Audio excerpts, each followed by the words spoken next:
Purim, halakhot, customs, minagim, everything that we have. We have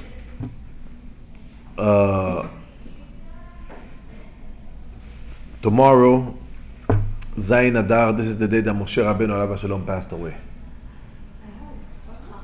Tomorrow, mañana.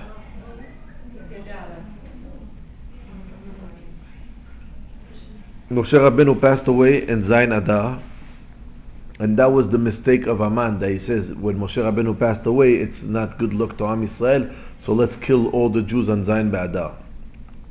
The mistake of Haman was that also Moshe Rabbeinu was born on Zayin Ba'adar. So tonight is starting Zayin Ba'adar, the day that Moshe Rabbeinu passed away. This is the day that the Moshe Rabbeinu, we don't know where he's buried. Because if we're going to know where he's buried, he was bringing Mashiach. We just know the mountain where he's buried. The mountain is in front of Jericho, a gigantic mountain in the Jordanian part of the border. Whoever goes up north through the desert, he can see it straight, or whoever goes down Bar Minan to Eilat, it's in front of the road that goes to Eilat. But Moshe Rabbeinu, we don't know where he's buried in that mountain, because the Gemara says if we know where Moshe Rabbeinu is buried, we can bring Mashiach.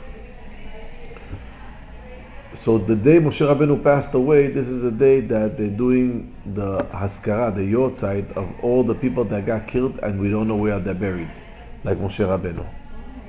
After Zayin Ba'adar, we have 2 days after, we have another mitzvah to do. That's Zachor. What do you mean Zachor?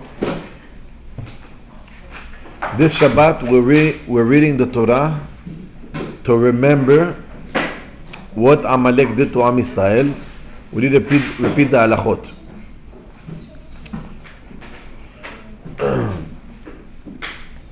God is telling us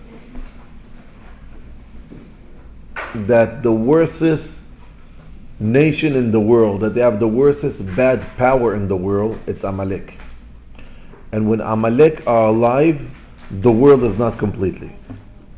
The Torah says it, and we're going to read it in the parasha. When Amalek is there, the world is not completely.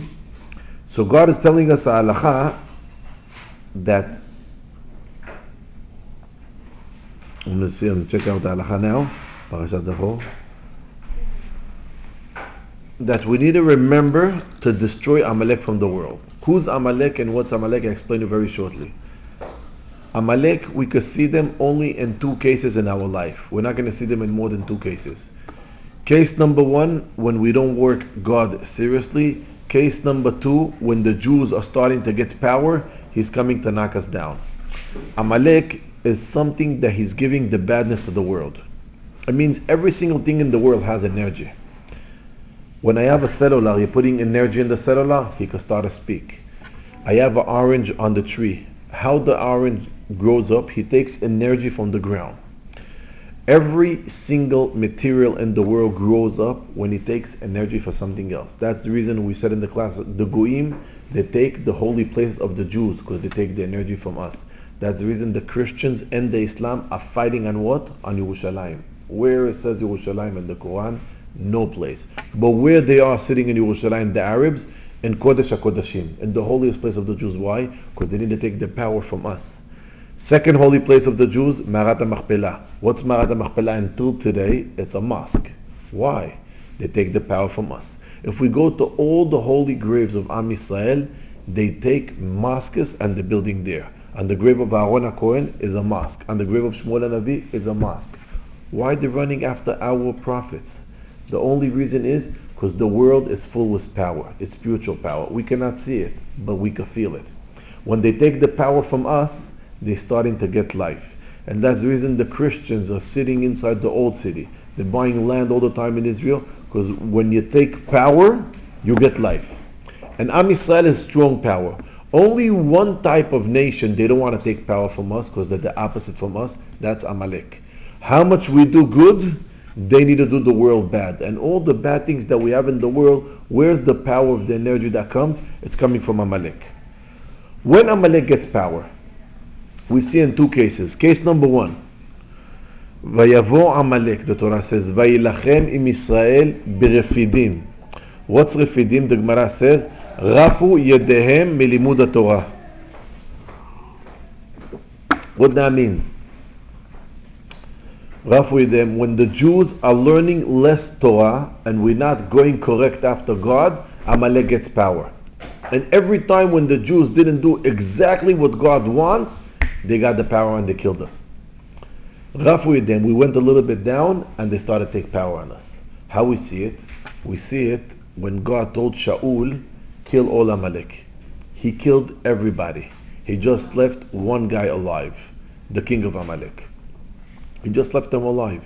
And he was supposed to kill everybody, but he didn't go correct after God. He put him one night in jail, and after this night they killed him, but it was too late because he paid money for people. They bring them a muchacha in the jail.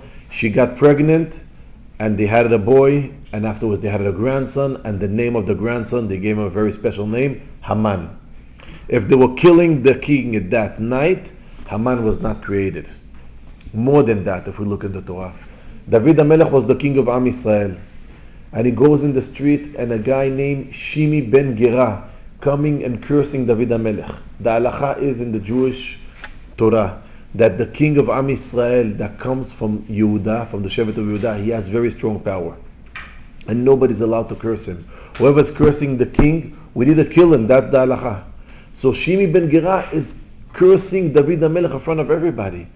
So the one that stands next to David, he says, I want to kill Shimi ben Gera. David HaMelech says, no. God told him to curse me. What do you mean God told him? Okay, now he cursed, kill him. David HaMelech says, don't kill him. David HaMelech is going to pass away. He's calling Shlomo HaMelech. He's telling Shlomo HaMelech, Shlomo, you remember this Shimi ben Gera that he cursed me? Kill him. Now, why didn't he kill him in that moment? David HaMelech says two reasons. Reason number one, he's a good guy. And when he was cursing me, God put the curse in his mouth.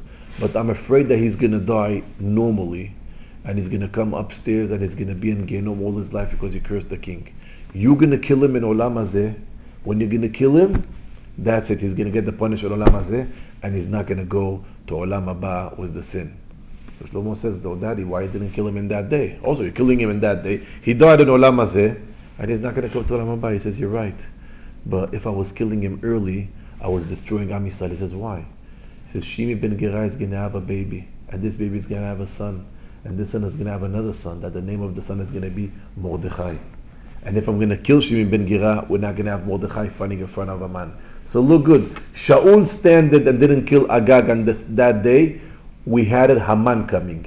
David HaMelech and the Jew side, he needs to fight against the bad power. Also, he's waiting and not killing the guy he needs to kill. Why? He's now taking the second side to create Mordechai Yehudi. So we see in every side, each one is doing something to block the other one. That's we call in our language spiritual war. We don't understand nothing. Why David didn't kill the guy after telling his son to kill him? Because David says, I need to wait. Because they were waiting and they didn't kill the king of Amalek. He bring Haman to the world. I'm going to wait with Shimi ben Gera. I'm going to bring Mordechai to the world on the same way.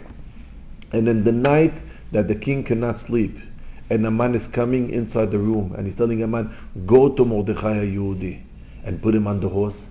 Haman was destroyed. He goes inside the Bet Midrash, and Mordechai is coming to kill him.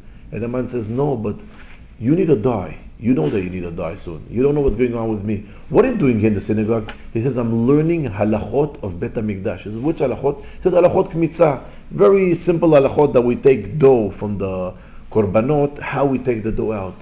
Haman looked at Mordechai and he says, Mordechai, you're going to win me now. I see either you're going to die, your life is in danger, you're sacrificing in the Torah, that's it. And Haman is telling Mordechai, your small piece of dough that you're learning about the Torah is much more stronger than the 10,000 coins of gold that I gave the king. Haman knew that's a spiritual war. He says, the Jews are going down in the Torah, I'm going to finish them. I'm going to give money to the king, he's going to kill all the Jews.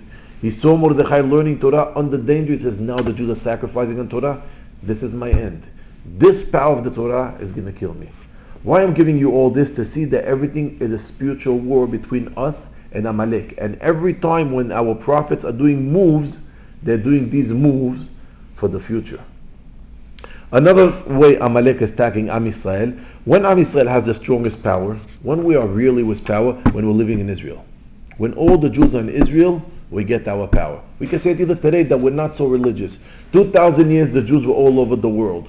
We had the power, we didn't have nothing.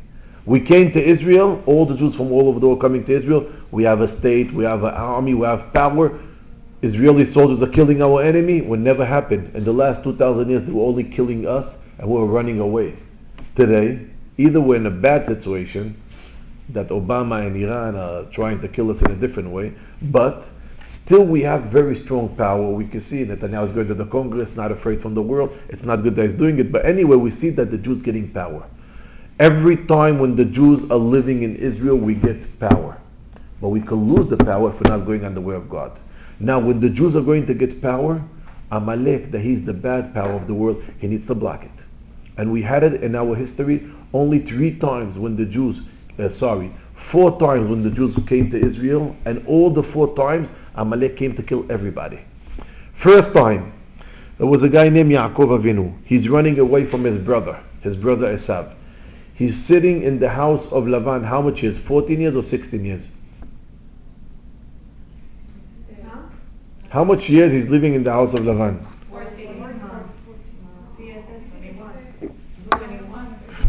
7, 16 or 21. I don't remember the numbers already. I don't remember the number. He's going back home. When he's going back home, who's the one that loves him the most? His brother. So his brother's coming to tell him hello. How is coming to tell him hello? With 400 soldiers, he wants to kill him. Why you want to kill me only now? I'm 21 years or 16 years, I don't remember the number, or 14 years, he's in the house of his brother. You want to kill me? Go to my brother's house and kill me. And you could kill me on surprise when I'm in the field with the sheep, you come behind me and kill me. Why when I'm going home and now I'm ready to you're coming to kill me? Esav is Amalek. So Amalek came from Esav. Amalek is inside Esav because his son Eliphaz created Amalek. Esav says he's going now to Israel. He's going to take the power. He's going now to get connected to the Holy Land. The Jews are going to get the power. I need to block him. And he's running with 400 soldiers to kill his brother. Why? I don't want him to get the power. Yaakov is using all the tricks in the world and he survives. He's praying, giving him presents, and we're getting ready to a war. Yaakov Avinu goes back to Israel. We get the power. The Jewish state is starting to get created. We're going down to Egypt, 210 years, and God is telling us, back to Israel. We go to the desert, we get the Torah, we're on the way to Israel, Vayavo Amalek, they're fighting with us again. Why? We're in the desert on the way to Israel, they're coming to block us. Don't go to Israel. Again, on the way to Israel, they're coming to attack us. Years after, we have the first temple. The first temple is destroyed. The first temple is destroyed. Nebuchadnezzar, the king of Babylonia, he's kicking all the Jews outside Israel. No Jews in Israel. Israel, 0 Jews. Empty. Nebuchadnezzar is the owner of the world. Babylonia is the owner of the world. 70 years. After 70 years, they fall down. And Dariavesh is the owner of the world now. The king of Iran, the king of Persia. And he's giving, I don't remember if it was Dariavesh or Koresh, they're giving us the letter, go build Bet HaMikdash. We get the permission. What? To kill Bet HaMikdash, to build Bet HaMikdash. And that moment, 42,000 Jews from millions that we had it outside Israel are going up to Israel to starting to build Bet HaMikdash. When Bet HaMikdash is going to get built, what's going to happen?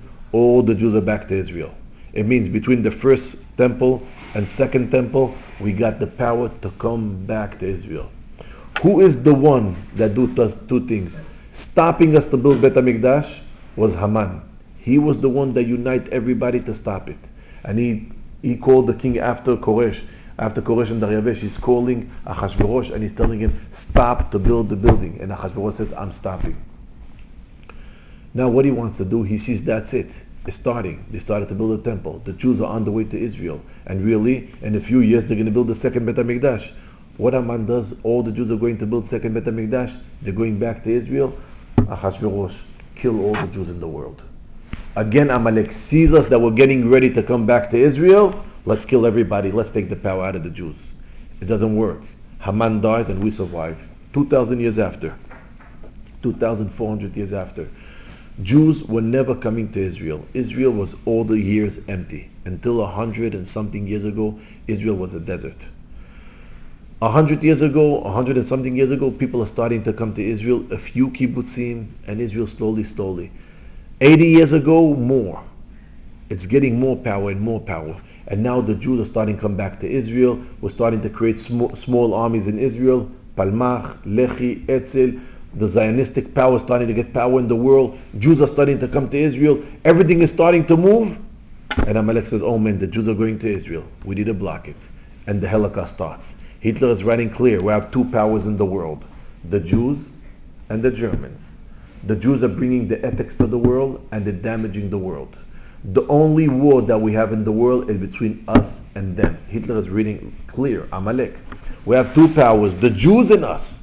That's the only war. Whatever you see, Marita, and it's only what you think you see in your eyes, that we're killing all the world. It's us against the Jews. And the difference between Amalek and everybody, you can see it's very clear. If we have now in Paris a party, very aggressive party named Jean-Marie Le Pen, his daughter now is running it. Very right. They're against the Jews. They don't hate the Jews. They hate us maybe like everybody. But they want Paris to be for the France people. So also against the Arabs, against the Jews, everybody out who want it. But she doesn't care if Jews are going to live in Belgium. Let them live there. We have Iran, that they want to kill all the Jews in Israel.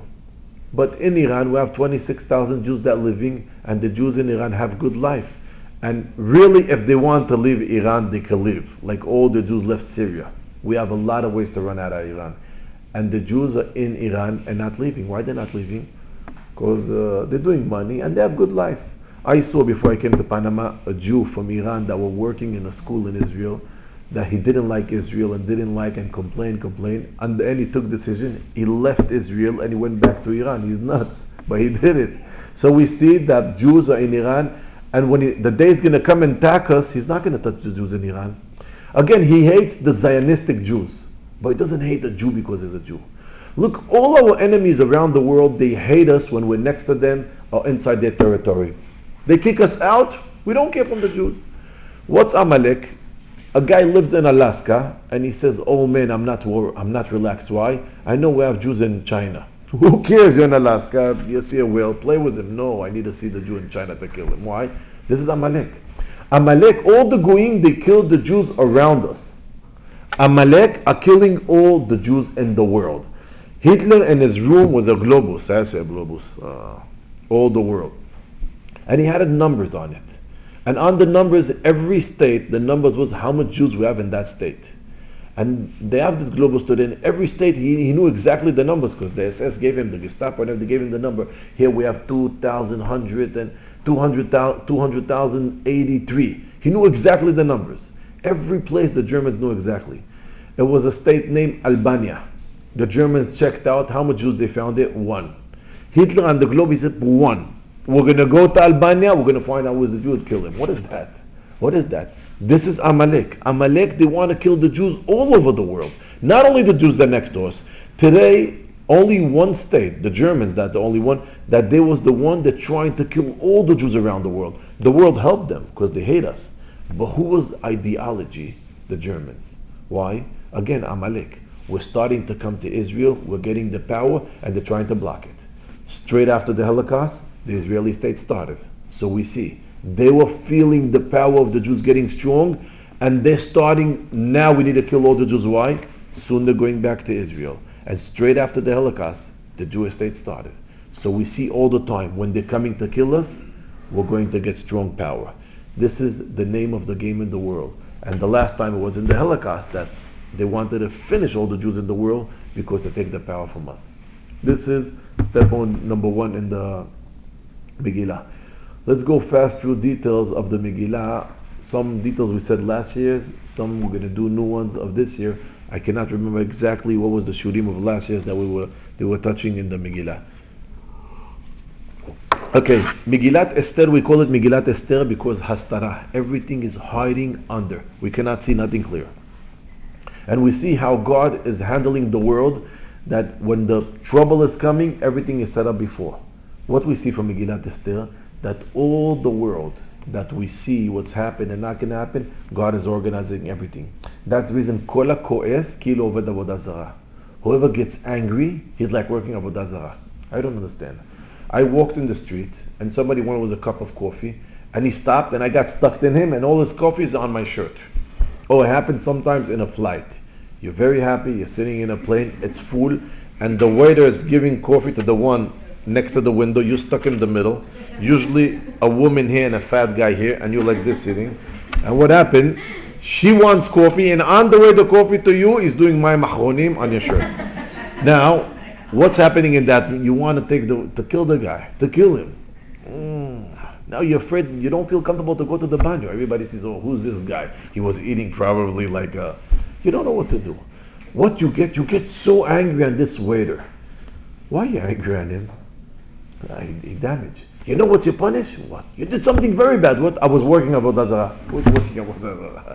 He spilled on me coffee, killed my flight, and I paid $1,200 on this flight.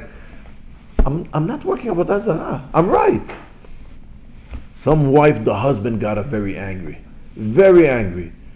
Because he's not reacting correct. Why whoever gets angry is working Avodah Zarah? The answer, because whatever happens in the world, God is doing for us because He's the owner of the world.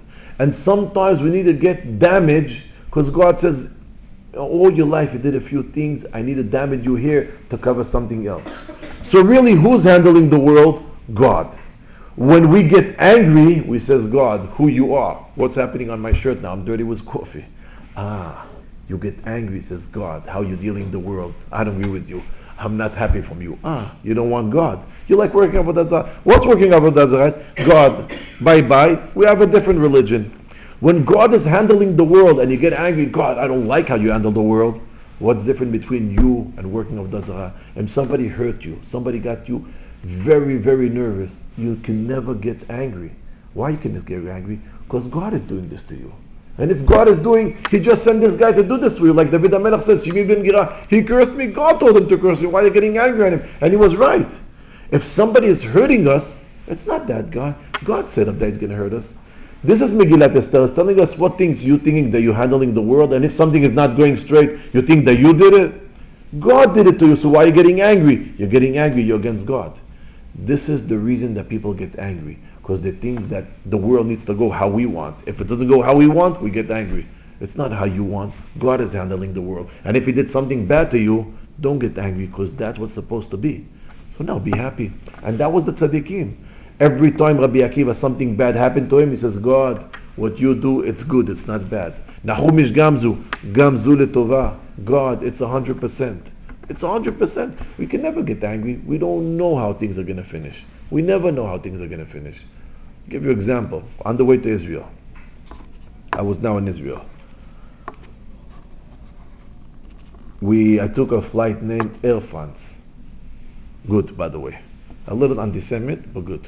Now, you land in Paris. In Paris, I think we have a break of 3 hours. So I went at the gate for the flight for Israel, and I see everybody sitting next to the gate, and I'm dead exhausted. We have 3 hours. So I'm giving the food the kids to eat. The driver didn't sleep all night on the first flight. So I saw 4 chairs. The flight needs to leave 4:30. It was 3 already or something. So I said, okay, I'm going to sleep until another half hour to 4. 4, we're going to go on the plane and stay on the line and everything. And 4:30 ready the plane takes over. I fell asleep. But I slept asleep a little bit like 20 meters from my wife. I saw empty chairs and nobody saw me sleeping there. I opened my eyes, I look on the watch, it's 5 o'clock. I don't know where I am. Where I am, I don't know. I'm looking, you wake up usually when you fall asleep in an airport or someplace they're not regular, you wake up, you ask your first question, I'm in Olam Hazeh, Olam Haba, where I am, how I got here, That's the first question. After the first question, the answers are coming slowly. Where I am. I think I know where I am. It's starting. So I said, oh, yeah, I know where I am. I look on it's 5 o'clock. So the problem is that I fall asleep with all my tickets in my pocket here. I look on the gate is empty. I just see one person standing in the middle. That was my wife. And very fast, I knew that's it. It's starting. So I ran to my wife and asking, where's the children? She said, don't ask. All over the airport looking for you. Balagan. And I see the plane there. I said, we cannot go on the plane. We cannot go on the plane. Why? Because I'm telling them every second, my husband is coming. It was supposed to leave 4:30, and I don't know what, I'm holding the plane with my fingers not to go up. I don't know what to do in that moment. The two guys from France are next to me like this, angry. You're not going on the plane. You're not going on the plane. Now, what you do in this moment, I don't know what to do. I just went to the side. I said, Hashem, whatever you did, I know it's for me. I got to punish. Please let me in this plane. I don't want to see Eiffel Tower tonight, please. I don't want to sleep in a hotel here. I don't want nothing. I want to be in Israel. But I said, Hashem, it's for me, I know. I cannot complain on nothing. It's me. Don't do it to my wife. Don't do it to my children. I came back. I said, the guy, please. I was sleeping there. Urgencia. I don't know nothing to say in Paris. He's talking. I'm talking. And it worked. I don't know. I said, Hashem, I understand everything. Now you punished me. I understand the punish. Let's continue. Hashem, when we're talking with him, he can set up everything. When we have problems, as also I told my wife, don't get angry on me. It was from Hashem. So I fall asleep. It's my fault. I don't know. She got angry. But that's how it works. The world works that God is handling it. If you think, oh God, what you did to me. I could go to the side and say, Hashem, what you did to me. Why I fall asleep. Why? Hashem, you did it. Whatever you want to do. But please let me inside. When we go with Hashem, you are the owner. You do whatever you want. It's going to work. Rabbi Akiva says, what you do, Hashem, is the Tovah. Everything is going to go to the Tovah. It was Tovah. We went on the plane. The plane left 5:30, and everybody in the plane knew that's us because of us. The plane left early. So until Israel, I was just sitting in my chair. I don't want to stand up. Then nobody's going to see who's the guy. It means this is the way that God is creating the world. I am the owner. You want it? Go with me. You don't want it to get angry? You are the worstest guy. Why? You're working over Dazara. You don't want to take God on the top of you. And this is all Megillat Esther showing us God is the owner. And let's go fast through the Megillah. Achashverosh is doing a party. I'm going to give you very short what I'm telling every year, very short. It's not the time to do it, but to understand afterwards what I'm running through Mordechai and Esther, very short. I cannot remember the numbers anymore. Nebuchadnezzar is the owner of the world. He's destroying Bet HaMikdash. He dies. He has a son named Evil Moridoch. He's a king 23 years. Evil Moridoch dies. His grandson Belshazzar is the king of the world. He's a king 2 years. Now Belshazzar is very worried. Why? Because his grandfather Nebuchadnezzar, the one that destroyed Bet HaMikdash, he told him, we are the Babylonians are going to be the owner of the world 70 years. He says, why 70 years? He says, because the Jews had a prophet. The name of the prophet is Jeremiah. He said that the Babylonians destroyed Bet HaMikdash. Only 70 years they're going to be the owner of the world. Afterwards, God is going to take the power from them and punish them. So he told his children, be careful. 70 years with the owners of the world, it's over. We're going to smash on the floor. Some nation is going to beat us up. And that's it. God is going to build a temple again for the Jews. Evil Moridoch, the grandson of Nebuchadnezzar, is calculating his 2 years, the 20 years, and the years Nebuchadnezzar as a king. He says, this is exactly 70 years. So in the end of these 2 years, when I'm the king, that's it. The temple is going to be built. And he's very worried. 2 years he has to be a king. He knows that the Babylonians is going to fall down and God is going to build a temple. So he knows I'm the last king of the Babylonians, and how I'm going to finish my life, I don't know. That's one side of the world. Second side of the world, there was a king in a state named Madai. You have a state named Paras, and we have a state named Madai. We have Persia and we have Madai. In the Megillah, Paras and Madai is together. Why? Persia is one state. Madai is another state. It's not two states. It's not one state. It's two states. So why did the Torah calls Paras Madai? The answer is like that. Paras is Persia. Madai is the area of Afghanistan today. That area. There was a king in that area of Afghanistan, Madai today. Madai in that time today, Afghanistan. This king had a daughter, and one day he found out that his daughter is messing up with one of his ministers in his government. He got very angry and he killed that minister. And his daughter, he got very angry. I know that she went with the minister. He put her in jail. And when she was in jail, he found out that the story is getting worse. She's pregnant. When she had the baby boy, he says, this grandson, I'm sure I don't want nobody to know they have a grandson, not in marriage. So what he did, he said, I cannot kill my grandson, but let's put him in the forest.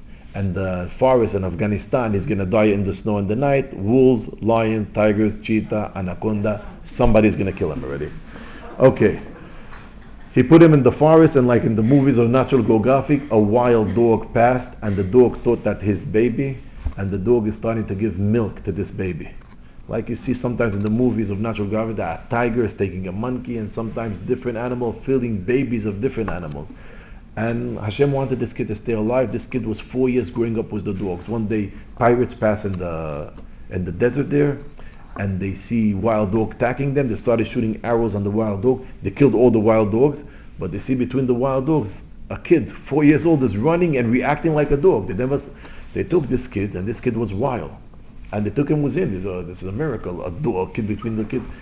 So they gave this kid a name. The name of the kid they gave this kid is Koresh. Koresh in Persian is a dog. So they call this kid the dog. Now, this kid Koresh, he was very smart, and after 6 or 7 years, he was the owner of all the pirates. He was around 14 years old, and he was the strongest pirate. He was the boss of them. He's the boss, he's doing very good job, and the king is hearing stories that the head of the pirates, it's a kid that they found him in the desert growing up with dogs. And he says, oh man, this needs to be my grandson, because he knows in this state nobody is idiot to throw babies in the desert. He says, the only idiot is me. And now this is my grandson. So he sent soldiers to kill him. This kid was stronger. He killed all the soldiers. He says, what, my grandfather sent to kill me? I'm going to kill him. He came in the night to his palace with all the pirates, and he killed him. And this pirate was the king of Madai. This kid, Koresh, he's only 17 years old, and he's the king of that state. Wild kid. Now he's a very strong king. He's handling the stage very strong. So the neighbor next to him, Persia, sending him a letter, is a king named Darius. He's telling this guy, I have a daughter. You want to marry my daughter? I'm a king, you're a king, marry my daughter. He says, I want to meet you before I'm going to meet marry your daughter. The meeting, he says, if I'm going to marry you, we're going to be family. So let's take the two states together to be one state. So they said, okay, but who's going to be the king, me or you? I'm the king of Madai, you are the king of Persia. Who's going to be the king, me or you? They said, why we're fighting? Let's be two kings together. And that was the only time in the history that we have two kings together. Koresh and Darius were the kings. Koresh is the kid that the dogs feed him, and Darius, that's the father-in-law of Koresh. His daughter married him. They were the two kings together. Now they're together, they're feeling a lot of power. So the dog, Koresh, is telling Darius, he's telling him, why we're paying taxes to Babylonia? Let's stop to pay taxes. We're already strong, and let them fight with us. They stop paying taxes. When they're starting to pay taxes? On the end of the 2 years. After the 2 years, Belshazzar is going to be the king. That's 70 years from the time that the Babylonians destroyed Bet HaMikdash. That the Babylonians are the kings of the world. So Belshazzar is sending them a letter. If you're not paying me taxes, I'm going to beat you up in a war. They say, welcome, we're waiting for you. Come to beat us up. And Belshazzar, no, now God is talking with me. I'm 2 years king. The 2 years is finishing now. God needs to build a temple. I'm going to go to fight with the Persians. They're going to kill me. They're going to destroy my country, and they're going to build a temple for the Jews. But he says, that's it. If I'm not going to go to fight with them, they're going to fight with me. He's taking all his army, and he's doing the war of his life. He's doing the war, and a miracle happens. He beats up Koresh and Darius. He's coming back from the war, and he says, God, the prophet says that now I need to fall down. And it happened. They came to attack me, and I didn't fall down. You know why, God? Because I'm stronger than you. I'm the owner of the world, not you. And he says, okay, so now I'm going to do a gigantic party. And Belshazzar is doing the biggest party in the world. Why? He knows that's it. The prophet is not going to work. I'm stronger. I beat up the enemy. The 2 years passed. Now it's exactly 70 years that the God destroyed the temple. And everything is okay. And I beat up the Persians. His grandfather told him, God is going to build a temple. Never ever don't touch nothing from the gold of the temple. 70 years, all the king of Babylonia, Nebuchadnezzar, Belshazzar, and Evil Merodach, they never touched the dishes of Bet HaMikdash. But now Belshazzar says, now I beat up the enemy. God is not going to build a temple anymore because the 2 years is over and I won. I can use the dishes of Bet HaMikdash, and he's using the dishes of Bet HaMikdash. He's doing the biggest party in the world. They were not drinking with bottles. They was drinking with baril. That was a crazy party, exactly like today. Something gigantic. And in the middle of the party, everybody know a hand come from the Shemayim writing on the wall, Mene Mene Tukal Parsen. Think in the middle of the party, a hand is coming and writing on the wall something. What's happening today in Panama is going to happen. Everybody's in a party in Pigali, I don't know where, and a hand is coming and writing something on the wall. Everybody's thinking, how much alcohol I drank tonight. Maybe somebody put something in the drink. What's going on here? I see a hand. Also you see the hand. Also you, oh, so it's really. It means everybody sees the hand and everybody's panicking. Everybody's getting wild. They don't know what to do. Everybody's scary. An old woman that lives in the palace, she wakes up from the balagan and asks, what's going on here? They're telling her a hand caught in the middle of the party, write something on the wall. Only a piece of hand, and the hand disappeared. The old woman was the wife of Nebuchadnezzar, the grandmother of the king. She's calling the king, says, relax, don't get panic. My husband loved one prophet of the Jews. The name of the prophet is Daniel. He was a kid. Today he's a big man. Call him and he's going to handle the situation. They're calling Daniel to the palace. He looks on what's right on the wall. He's telling the king, I know everything. Why are you doing the party tonight? It's because I want the Persians. How we're eating the food, how we're drinking the drinks. I see a lot of gold here. From where's the gold? He told him from the temple of the Jews. And this is why you're using the dishes of the temple. It's because I know God is not going to build a temple anymore. I won the war. So that's it. I'm going to be the king of the world forever. He told him, that's what it says on the world. Mene mene. God cancel the days that you are king. Tukal parsen. You did a mistake. Tonight, the Persians are going to kill you. Because you used the dishes of Bet HaMikdash. You use the dishes of Bet HaMikdash, you're going to die tonight. He told it to the king. Everybody was panicking. But how? We beat up the army of the Persians. Daniel says, God counted the days that you are king. Now you use the dishes of Bet HaMikdash. Tonight you're dead. He ran inside the palace. He told everybody, don't open the palace to nobody. Protecting the palace around was army. And he was so under pressure. He told them, don't let nobody in the palace. Either somebody's going to come and say, I am the king, kill him. What happened was in the middle of the night, he went to the banyo. And that time the banyo was outside. When he went out of the banyo, nobody saw him. When he came back, the bodyguards stopped him. Hey, who are you? I'm the king. He's taking the radar. Somebody says it's the king. We got the order, kill him. Boom, they killed him. 2 minutes after, we killed the king. So the bodyguards understand, the prophet works. They ran to the board of the Persians, told the Persians, please don't kill us. The guy is dead. We know the prophet says that tonight you're going to be the kings. Koresh and Daryavesh are running inside Babylonia. They're running to the palace and they're starting to kill all the family of Belshazzar. Whose is the family? That's the family of Nebuchadnezzar. They're killing everybody that destroyed the temple is getting now killed. All the family. Belshazzar had a daughter, 12 years old. She wakes up in the middle of the night. She's panicking. She sees they're killing everybody in the palace. She's running to the bedroom of her father. She goes inside the bedroom. It's dark, no electricity. She sees the father sitting on his chair. She's running, Daddy, they're killing everybody here. What do we do? She's panicking. The guy that's sitting on the chair is telling her, I'm not your father. My name is Daryavesh. I am the king of Persia. I'm sitting on your father's chair. Everybody's going to die. Who are you? I'm the daughter of the king. He says, you know what? I'm going to leave you alive. Come with me back to Persia. This girl is going with him to Persia, and 6 years after she married Achashverosh, that was Vashti. She survived. Vashti married Achashverosh. When Achashverosh is the king of Persia, how is the king? He's not from the family of the kings. He's a private guy. He was a very rich guy. How he got rich? He was the guy that takes care about the horses of Nebuchadnezzar. You know how you say guys like that? Not the guys on the races, the guy that's feeding the horses. Regular guy. And one day Nebuchadnezzar's feeling he's going to die. He's a very bad guy. All his money he wanted for himself. Either he's going to go to die. So what he did, he built gigantic boats from bronze. In the boats he filled it with gold. He did hold in the boats, and the boats he sink them in the river of the Hidekel, the river of Iraq, of Babylonia.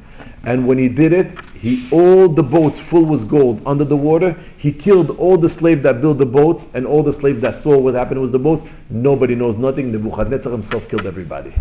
But he didn't know that the guy that grows up the horse is like 1 mile from there. He was looking every day how they're putting gold in the boats, how all the boats are under the ground, how they're killing everybody.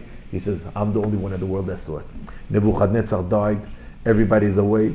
He came, the guy of the horses, took everything out of the ground, and the name of this guy is Bill Gates, Achashverosh, the richest guy in the world. Now he has so much power. When Koresh and Daryavesh dies, he's giving money to everybody in the government, and they're telling him, you are the new Martinelli. Come on, you're going to be the king. And he is the king. Now Achashverosh is the king. He's the owner of the world. But he's afraid. I'm not from the family of the kings. He doesn't have power. I'm afraid from revolution. 3 years he's shaking. So he knows, I need to get power. How we get power? I'm going to build the nicest palace in the world. And the giant palace that people are going to see how much power I have is going to give me power. 3 years he's afraid. I'm not from the family. I'm just a guy that giving money. So 3 years they're building the biggest palace in the world. But he says, in the palace, I need to have strong power. What's the strongest power in the world? I need to have the nicest chair of king. Who had the nicest chair in the world in that time? Shlomo. Let's build a chair like Shlomo. He's bringing from all the world architects, and they're coming not at the capital of Iran. They're going to a city named Shushan. That was the area of all the, it's like, where's the city that all the painters are sitting in Italy? What's that city? We don't know. Where's all the majnunim, the guys that know how to do statues, beautiful pictures, all these nuts guys? Where are they? Firenze, whatever. Shushan was that city, the city of all the nuts people that know how to paint nicely. Usually painters are usually also sick in the brain a little bit. Show me a normal painter, a big one in the world that doesn't have mentality problems. Okay, that's the way of the world. Like today, TV actors. Somebody know a TV actor normal without a psychologist, without taking pills? Show me this guy. It cannot be. All the famous guys in the world that we see in the TV smiling, when they go down, they're going in the room crying, and two people, one is giving him shots, one is giving them pills to relax them. You don't believe it? One guy of them got too much pills and he died, Michael Jackson. That was the only one that took too much. But everybody holding normal pills, so they're still alive to suffer more and to smile on the TV. But they're suffering usually anyway. So all these guys were living in Shushan, and they built the chair of the Shlomo HaMelech. They cannot move it. That's it, the chair is ready. If they move it, it's going to break. What we do? He says, okay, we're moving the capital from Tehran to Shushan. That was a small city. Why? Because my chair is there, I'm going to be there. Why he moved the capital? Because God is the owner of the world. In Shushan, one Jew named Mordechai Yehudi lives. And he needs to save all the Jews. If he's going to live in Tehran, in the capital, and Mordechai in Shushan, when a man wants to kill the Jews, he's not in the story. God says, I need to bring you in the story. So God is bringing him to there.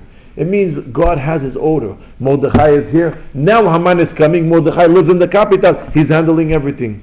It means in the Megillah we see that every detail that happens, God is handling everything. Achashverosh is doing now the biggest party in the world. That's it. 3 years past. My chair is ready. I'm doing a party. How much days is the party?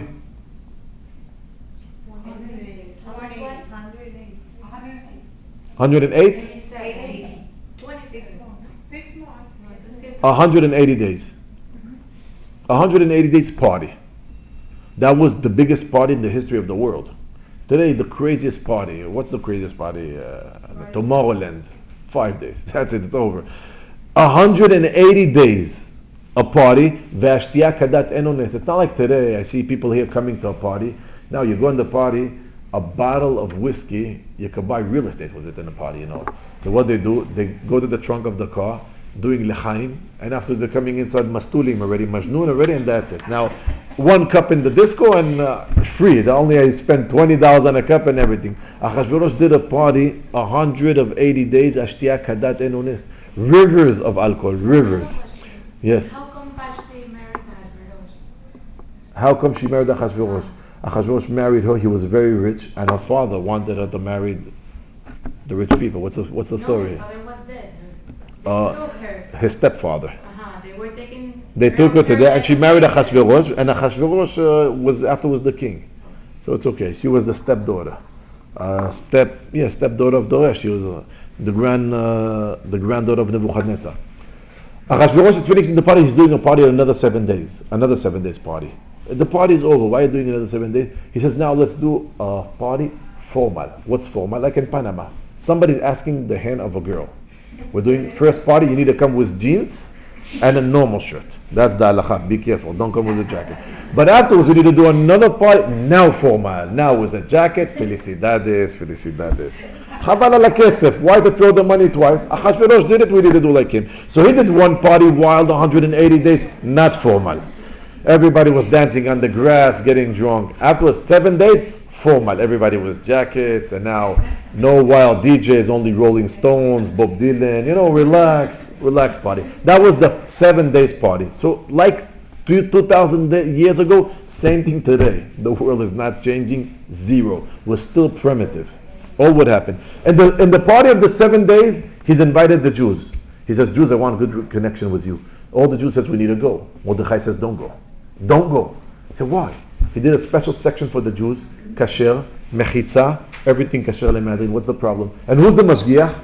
Who is the mashgiach that take it that the food is going to be kasher? What the Gemara says the mashgiach? Mordechai himself. So what's the story? Mordechai says, don't go. Everybody went, Mordechai didn't go. Haman is coming, everybody's bending down, Mordechai not bending down. He wants to kill all the Jews now. Everybody complained to Mordechai, you're killing all the Jews. Hashem says, no. Because the Jews went to the party, I want to kill all the Jews. Because Mordechai didn't bend down, that's the reason I'm not going to kill all the Jews. What we see in our eyes, we're trying to do good connection with the king. It's beautiful. That killed us. Mordechai is fighting with the king. Terrible, that's going to kill us. That's giving us life. The Megillah is showing everything opposite. What we think is good in our eyes and spiritual is bad. What we think bad in our eyes and spiritual is good. We don't understand nothing. That's the reason we're reading the Megillah. Megillat Hester. Everything is hiding. We don't understand nothing in our life. This Shabbat Zachor, women need to come and hear Shabbat Zachor. You need to hear the Kriyah of Shabbat Zachor. You need to wake early, wake up around 9 o'clock, and that's very early in Shabbat, and come to the synagogue. You need to hear whoever missed, two options. Option number one is to come to synagogue after the tefillah, and you could ask somebody to read from the Torah, Zachor, without the brachot. It's enough for a woman. Option number two, to miss the mitzvah and not hear Zachor. So don't use option number two. Use option number 1. It means come to the minyan and hear Zachor.